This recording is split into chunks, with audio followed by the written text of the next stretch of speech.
me show you guys for a little comparison. I'm going to do cut on this oak. I'm going to do one with 30-year-old 268 XP that's been a little modified. It's like 76 cc's now. And a 99 cc Huztl build, slightly modified woods ported, a bunch of other parts on it. If you guys want to know any of the other parts and stuff, either send me an IM or go to my YouTube channel, William Prophet, and there's some descriptions in there. But so this doesn't run a long time. I'm gonna do 2 cold starts. Both are pulling 36 full comp, filed at 10 degrees. Both are hand filed chains. Both are filed the same.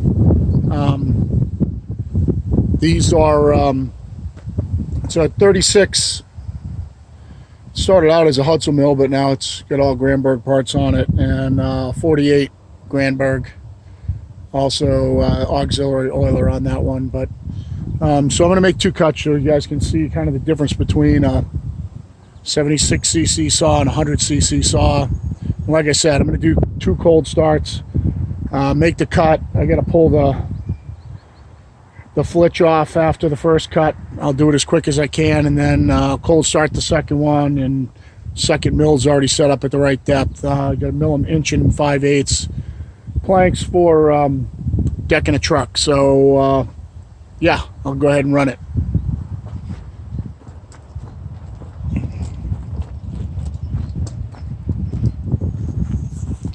See if I can get you guys in a good spot here. It's going to be, that looks all right. Let's see if I can get the other end of the log in. Yeah, let's go with that. All right, I'm going to let it run.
All right, so both chains pretty much pulled me right through. I didn't have to put any pressure on them at all. Show you the finish here.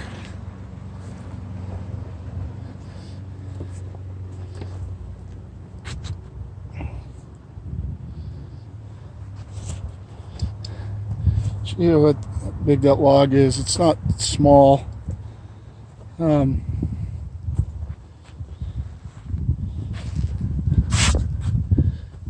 Pretty good finish. Came out pretty nice. What was the other thing I wanted to tell you?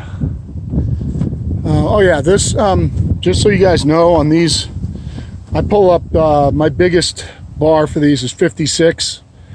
And it pulls 56 full comp. I've done huge monster maples, oaks, kind of everything with the 56, and the 56 fits perfect on the 48, right exactly out to the end of the mill. So minus, I guess, this 1 inch on both sides, you know, you can mill maybe a ½ inch on both sides. So it looks like it'll mill 47 with a 56-inch bar on these 99cc, the 56 millimeter jugs. And on my 56s, I pull full comp. They're not skip. These are not skip, just to show you the chains. Hopefully you can see that. This is full comp, filed at 10. So just to give you an idea what, you know, how they pull versus each other, and that you can actually mill with a smaller saw. I mean, I could mill the rest of that. I've milled bigger logs in this with those 268 XPs, so that will mill with a 36. You know, I saw a thing the other day saying, oh, 372 won't even pull a 24-inch bar. Yeah, the fuck it will. 372 tuned up a little bit will pull a 36-inch bar full comp, no problem. So I don't know where these people get these ideas, but yeah, 56 millimeter 99cc, built by me, a bunch of extra parts. Go to my YouTube site, go look at Pirate Solutions on Facebook if you want to see some more stuff. I think there's even a build post in there that shows all the porting and crank balancing and everything. Yeah, it'll pull the 99cc will pull up to 56, and these 268s, which were 68 cc's, this one's now 76 cc's, pull 36, no problem. Full comp, you know, it's not skip. Filed at 10 degrees. You know, if you think that, well, you know, cross-cutting it won't, well, cross-cutting chain cuts a lot easier than rip chain does, as far as, you know, how much stress it puts on the saw and everything. So it's just not true. The only thing with cross-cut, you know, is chip clearance on big sticky wood like softwoods, you know, firs and big pines and stuff like that. You got to have good chip clearance or it's going to clog the saw. But as far as pulling the chain and cutting the wood, no problem. So just want to show it to you. Have some lunch and try to finish up this log today and get to work on the truck. Thanks. Have a great day. Be safe.